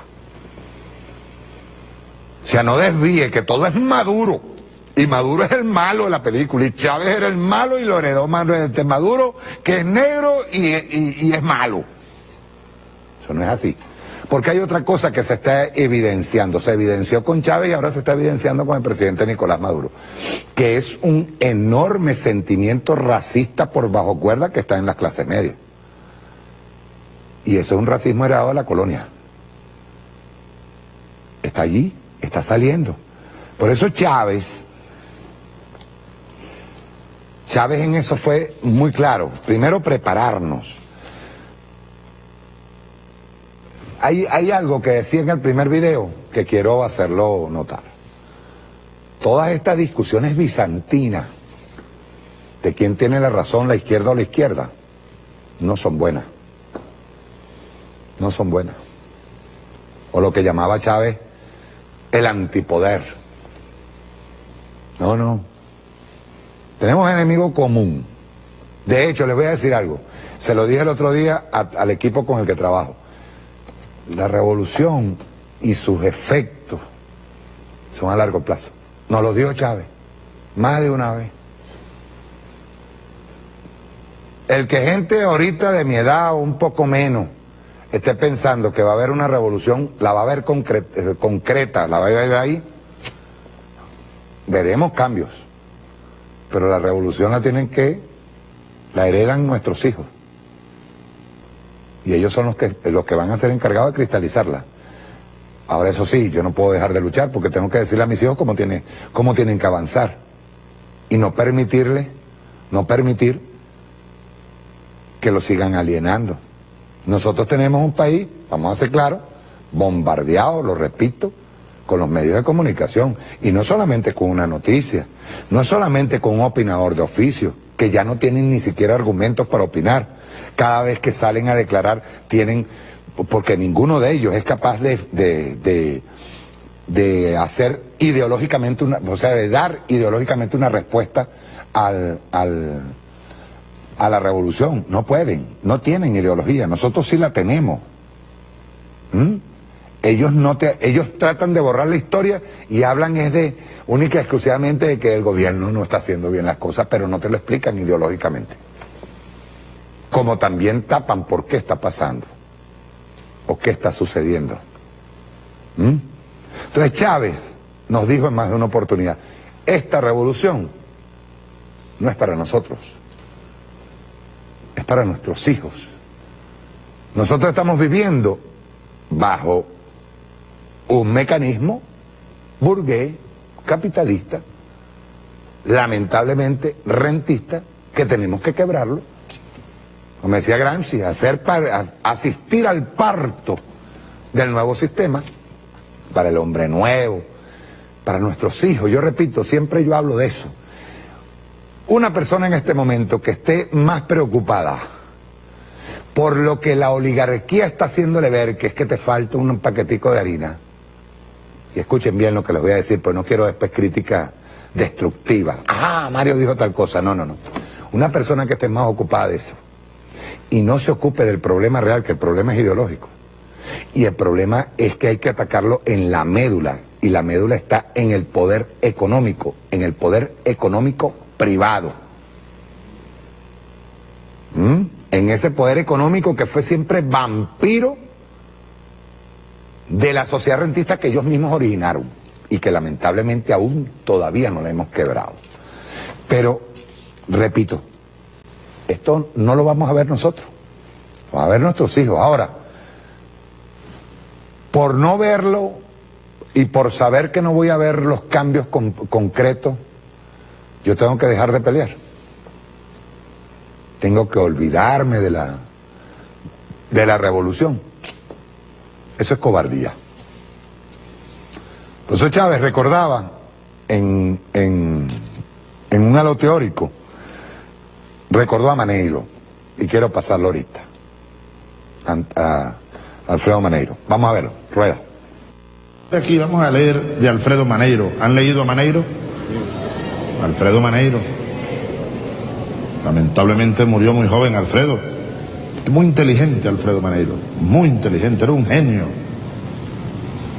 Aquí hay una frase de uno de sus libros que yo creo debemos leer, Notas Negativas se llama, escrito en 1971.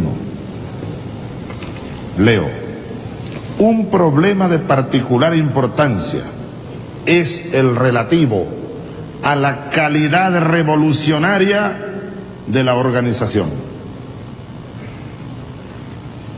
Por calidad revolucionaria entendemos la capacidad probable de sus miembros para participar en un esfuerzo dirigido a la transformación de la sociedad, a la creación de un nuevo sistema de relaciones humanas.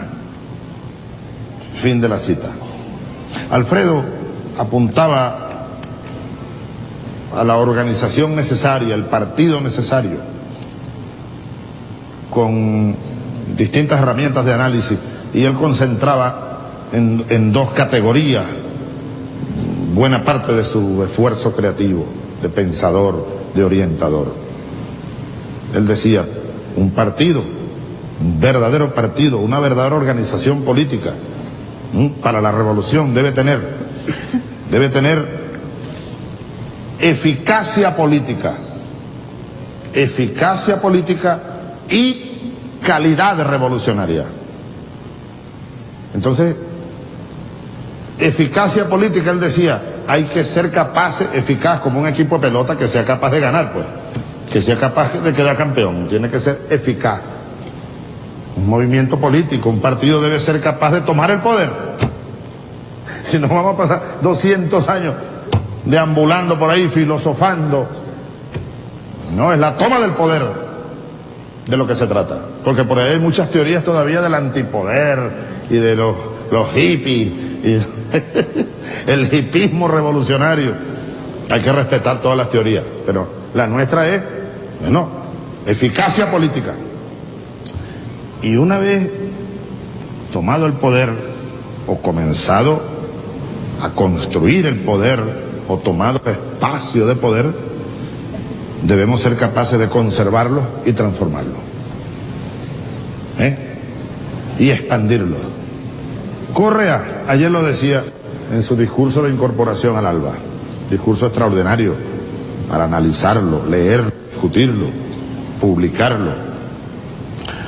Él decía, es cuestión de poder, y yo quiero insistir en esto, cuestión de poder, o sea, ¿podemos o no podemos? Poder. Ahora, ¿qué tipo de poder?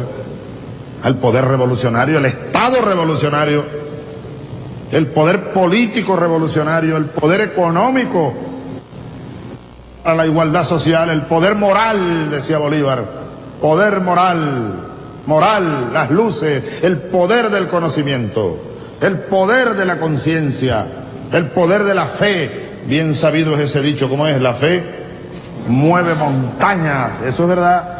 La fe mueve montañas, conciencia mueve cordilleras, abre mares y abre camino y hace lo imposible.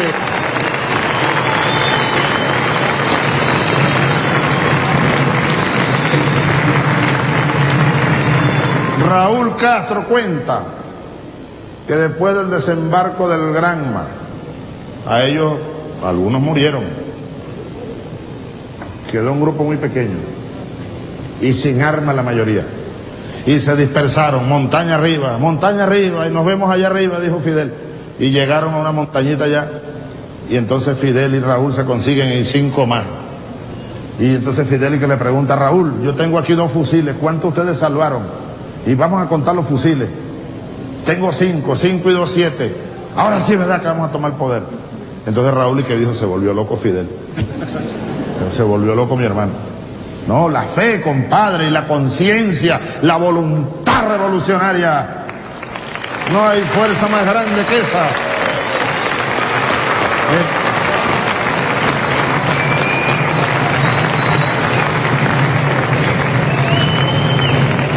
Bien, entonces, eficacia política y calidad revolucionaria. Y aquí está, en esta frase, señalado, esta última.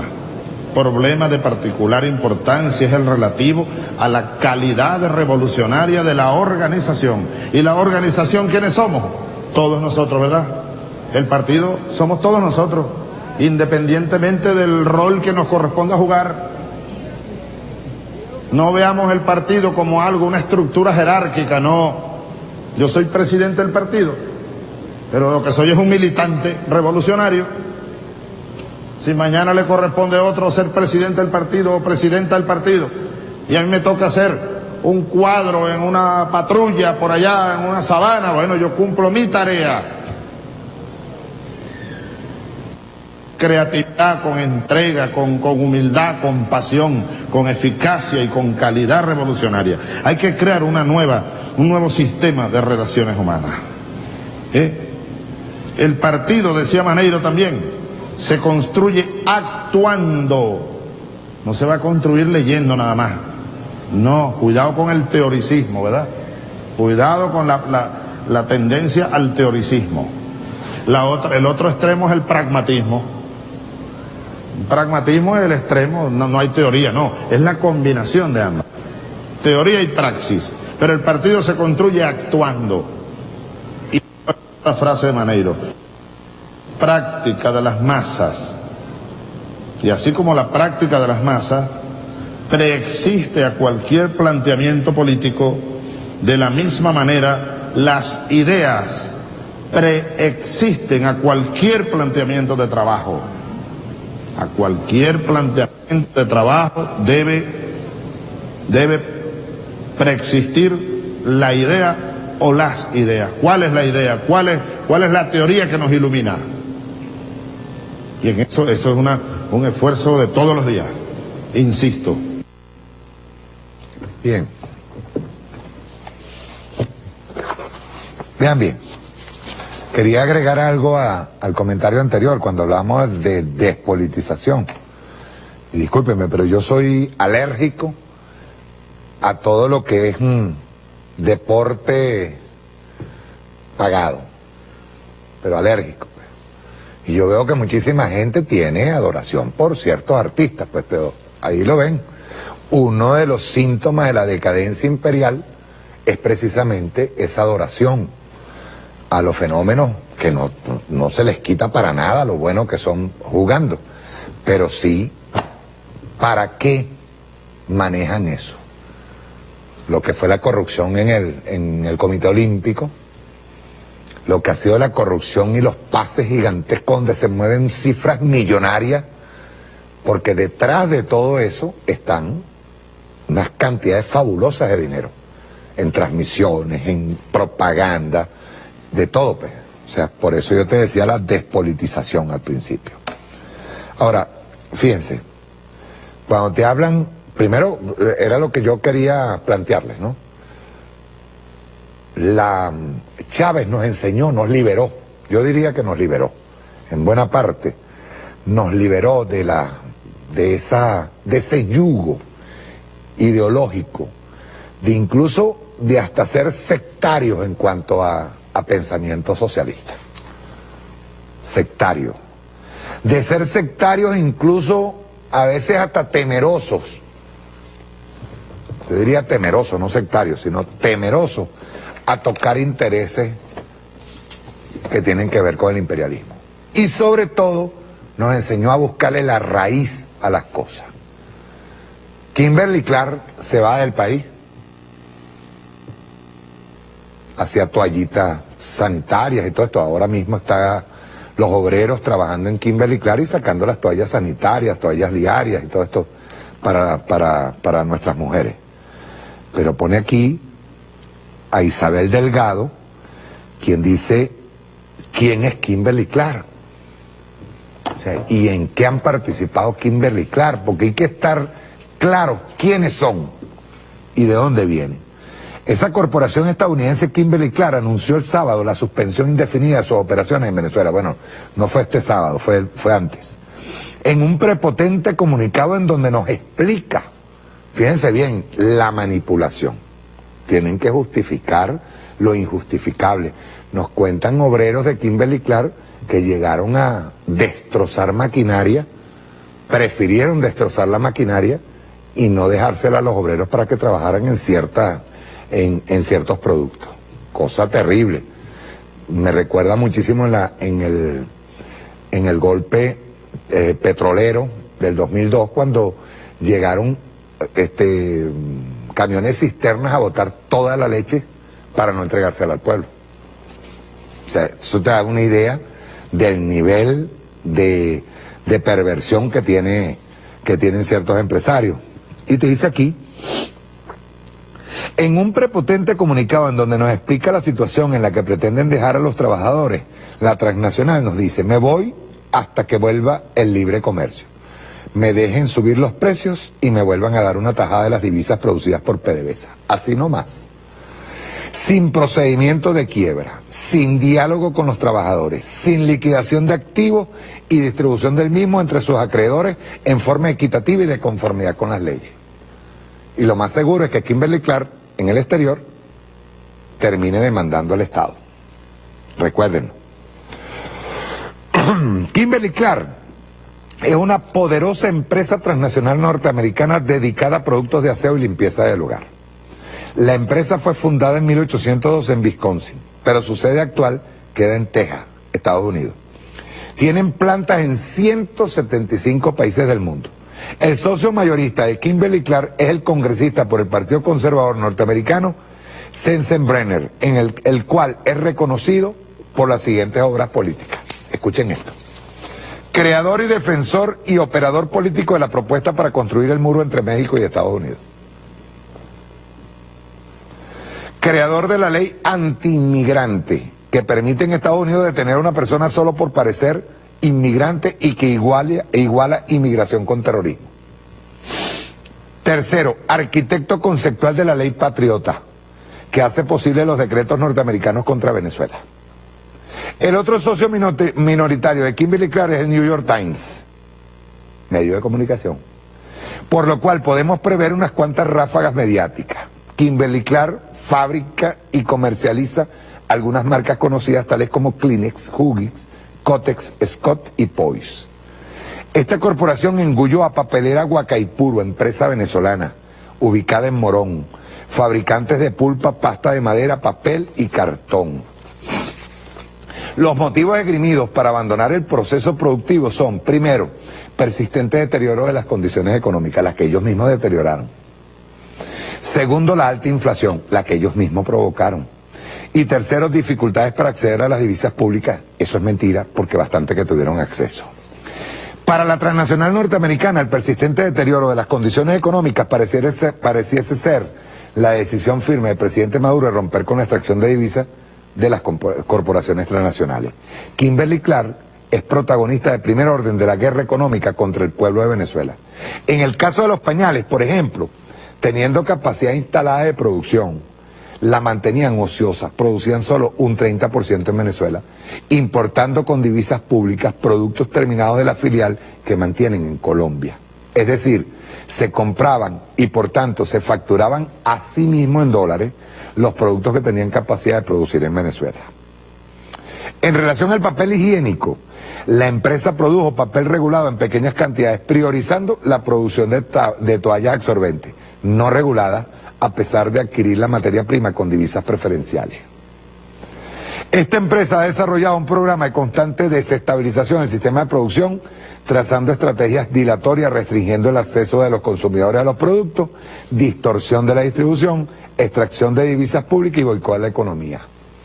Por lo que la ocupación de la empresa por parte de los trabajadores, procedimiento la Ley Orgánica de Trabajadores, es de las mejores noticias que ha recibido el pueblo venezolano. La salida de esta corporación del país ayudará de forma determinante a abastecer al pueblo venezolano de productos de aseo y limpieza. Les repito, cuando usted vea a alguien que utilizando uno de esos factores lo está alienando o le está mintiendo, ya iba pecando por vía doble. El que utiliza lo religioso para atacar al Estado o para atacar a la revolución, ustedes me disculpan, pero yo no creo que un obispo que esté defendiendo los intereses de la burguesía y de la oligarquía pueda creer en Dios. Y eso no es de ahora. Eso no es de ahora. La Iglesia Católica, la jerarquía de la Iglesia Católica, tradicionalmente ha estado vinculada a los grupos poderosos y a los grupos que están en el poder. A excepción del momento en que llegó el comandante Chávez al poder. Se desligaron. ¿Y con quién se alinearon? Con los factores de poder económico. El que en lo político ataca la revolución bolivariana única y exclusivamente para en abierta traición a la patria, entregarla al imperialismo norteamericano, para mí, ese señor no es político. Ese señor es un lacayo y no tiene nada de político. Para las ONG que están siendo financiadas desde Estados Unidos, utilizan esas ONG para atacar a la revolución bolivariana, está bien hecha la ley en que se tenga que saber quiénes lo están financiando. Sin embargo, ellos están pasando dólares para la venta de mercado negro. En lo económico, Fede Cámara y compañía, si usted se pone a ver los apellidos, las empresas que están vinculadas al golpismo y a la guerra económica, tenga por seguro que va a encontrarse con empresas de vieja data y vinculadas a los factores originarios del poder económico que sostuvieron dictaduras como la de Juan Vicente Gómez, como las de Marcos Pérez Jiménez y como las de la Cuarta República, porque eso fue una dictadura. Eso hay que ser muy claro. Es igual que con lo de las medicinas. Hay unos videos que me hicieron llegar, el doctor Alibarrio y su esposa, para que ustedes tengan en cuenta de cómo se manipula desde afuera para inyectarle a la gente aquí cosas, como dice la doctora, cosas que no tienen, que son medias verdades. Vamos a ver este video. Rueda. Hoy, la ultraderecha venezolana, utilizando el nombre de la nueva Asamblea Nacional, pretende vender la patria, solicitando la intervención extranjera y declarando una crisis humanitaria en salud. Hoy se articula una campaña mediática perversa, internacional, que seleccionando medias verdades descontextualizadas de una realidad global, crean exponencialmente en laboratorios informáticos miles de titulares y noticias amarillistas que se transmiten una y otra vez de manera repetida por medios de comunicación y redes sociales, afectando la salud mental y creando desesperanza en el pueblo venezolano. Esta campaña mediática fascista se articula cabalgando sobre el dolor y el drama de enfermedades complejas como enfermedades del corazón, el cáncer, enfermedades cerebrovasculares, la diabetes, politraumatismos severos, insuficiencia renal, el VIH-Sida y la hipertensión arterial, entre otras. Todas estas enfermedades son de alto costo y constituyen una contingencia grave de salud. Generalmente ponen en riesgo la vida de quienes la padecen, ameritan diagnósticos dependientes de alta tecnología, hospitalizaciones prolongadas o repetidas, insumos y medicamentos de alto costo, muchos de los cuales no se producen en el país. Suelen ameritar una larga rehabilitación que afecta la calidad de vida de quienes la padecen y su entorno familiar. A pesar de que estas enfermedades afectan menos del 5% de la población, generan un grave impacto económico, ya que pueden llegar a consumir más del 60% del gasto sanitario y más del 40% del presupuesto familiar. Por eso, a estas enfermedades también se le denomina enfermedades catastróficas.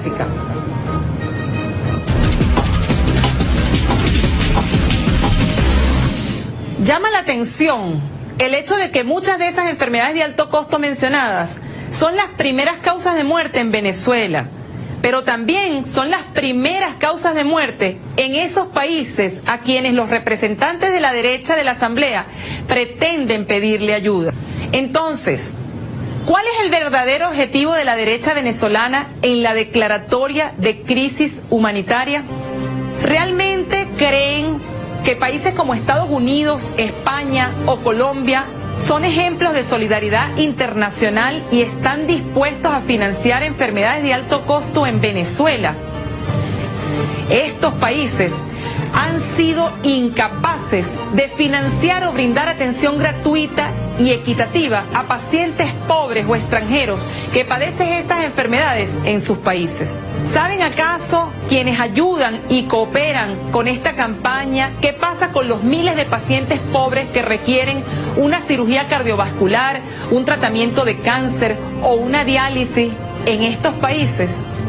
Entre sus medias verdades y sus grandes mentiras, quieren hacer creer a pacientes y familiares y a profesionales de la salud, especialmente médicos residentes y estudiantes de medicina en formación, a quienes han colocado enfrente como voceros de la campaña, que con la ayuda humanitaria se garantizará medicamentos e insumos de alto costo y que esta medida va a permitir el tratamiento oportuno y adecuado de los pacientes, solucionando el problema. No, aunque muchas de estas enfermedades pueden tener una predisposición hereditaria, estas se expresan precozmente por la falta de hábitos de vida saludable, que en gran medida han sido impuestas por el modelo capitalista de las grandes potencias, a través de hábitos de consumo contraproducentes para la salud.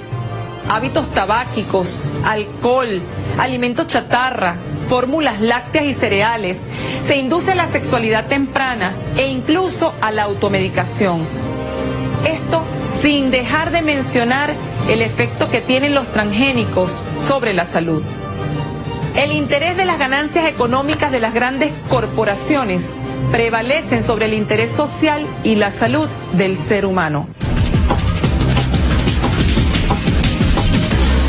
La realidad es que la verdadera agenda oculta de la derecha es tratar de invisibilizar y minimizar los logros y avances de la revolución en salud, magnificando errores y debilidades que aún tiene nuestro sistema, para tratar así de desmontar el modelo socialista y justificar la privatización y el retorno al capitalismo.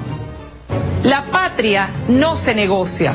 En medio de la difícil situación económica que atraviesa Venezuela, la derecha plantea una intervención extranjera por países que con muchos más recursos financieros y tecnológicos que nosotros y mayor inversión en salud no brindan equidad, gratuidad y 100% cobertura en los tratamientos de pacientes con enfermedades de altos costos en sus países.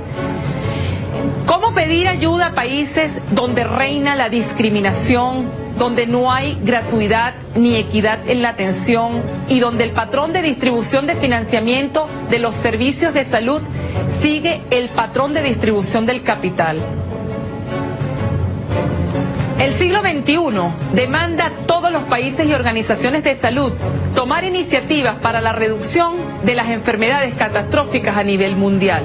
Y en este sentido, las políticas de salud impulsadas por el gobierno bolivariano liderizado por el comandante Hugo Chávez y continuadas por el presidente Maduro contrastaron la concepción de salud integral en términos preventivos frente a la dinámica curativa.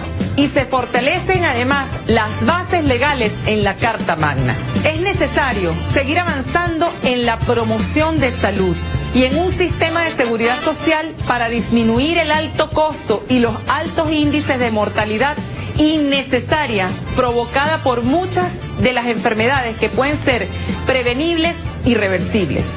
Y definitivamente el llamado debe ser hacia iniciar conversaciones con el pueblo legislador para discutir y sentar definitivamente las bases legales de un decreto o ley de financiamiento para estas enfermedades catastróficas en Venezuela y que esto podamos nosotros darlo como ejemplo al mundo. Fíjense, yo le haría una pregunta rápidamente. Si quieren, búsquense un documental llamado Citco. Búsquenselo. Pregúntese, ¿qué hacen los pacientes de VIH-Sida en Estados Unidos para conseguir los medicamentos? Y nos lo ponen de ejemplo. Pregúntese si en Estados Unidos hay salud gratuita. Pregúntese si en Colombia o en España asumen el gasto, porque para ellos es gasto, de la medicina gratuita en enfermedades catastróficas, como dice la doctora. Pregúnteselo. Pregúntese si, y habría que preguntarle a la directora del cardiológico infantil, ¿cuántos niños se le ha salvado la vida allí, en el cardiológico infantil? ¿Cuánta gente se le salvó la vida con Misión Barrio Adentro? Para los que ahora mismo no recuerdan nada de eso, ni ven, ni se acuerdan de lo que era la Cuarta República, jóvenes, pregunte cómo estaba la salud en tiempo de la Cuarta República. Pregúntenlo. Los medicamentos para el cáncer, para combatir el cáncer. Pregunte.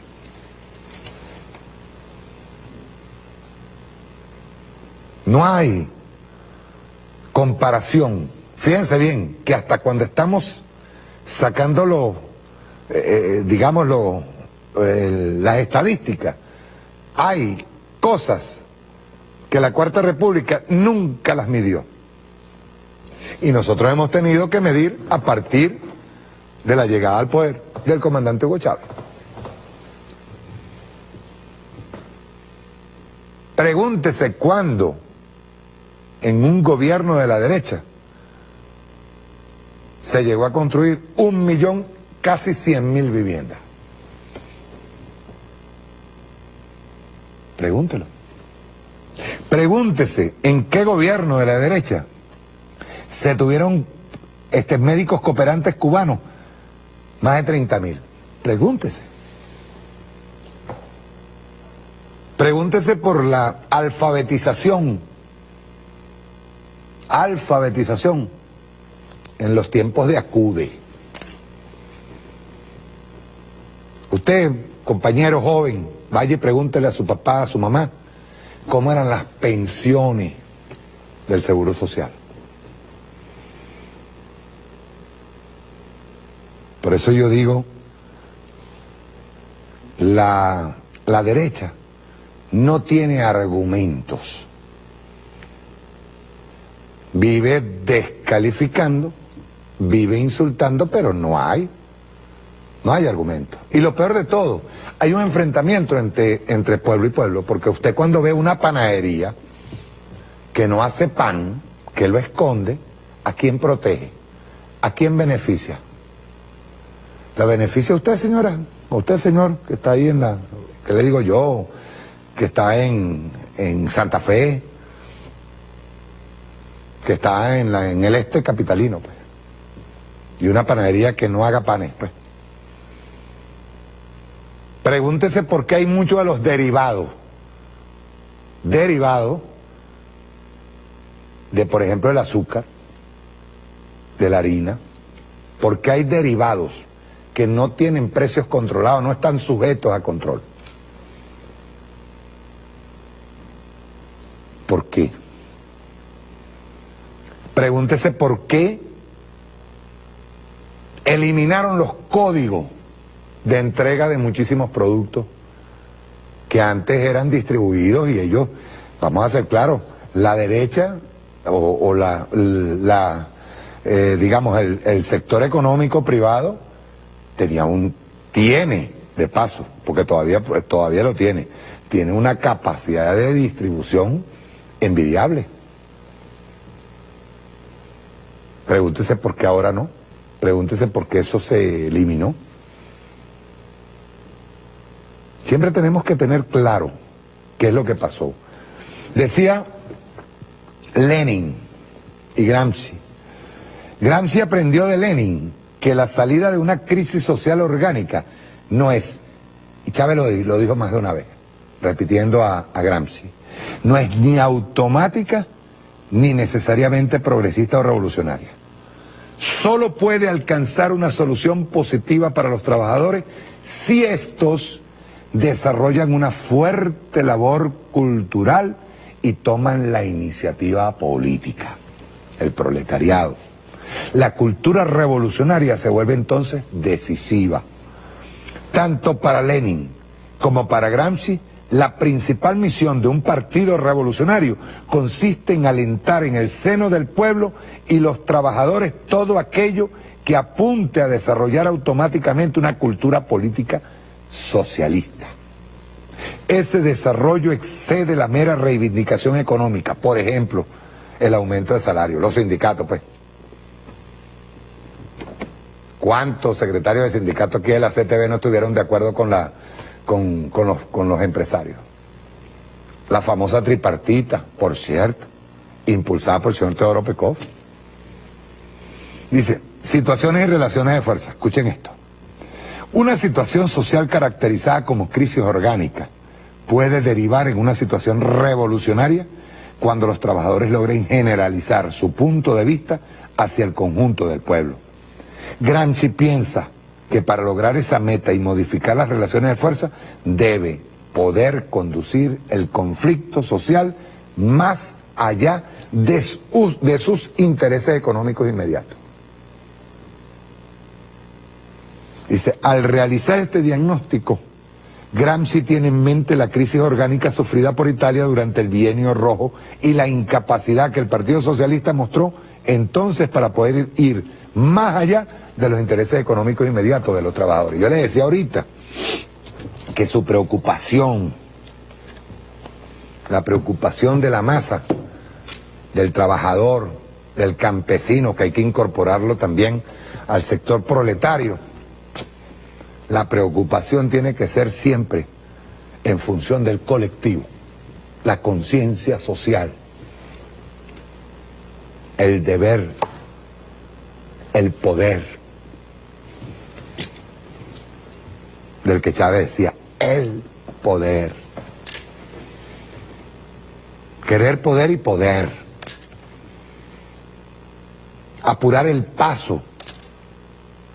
La crítica es buena, pero no la malintencionada, ni la que impulsa a la derecha, o de la que hace provecho la derecha y hace propaganda a la derecha.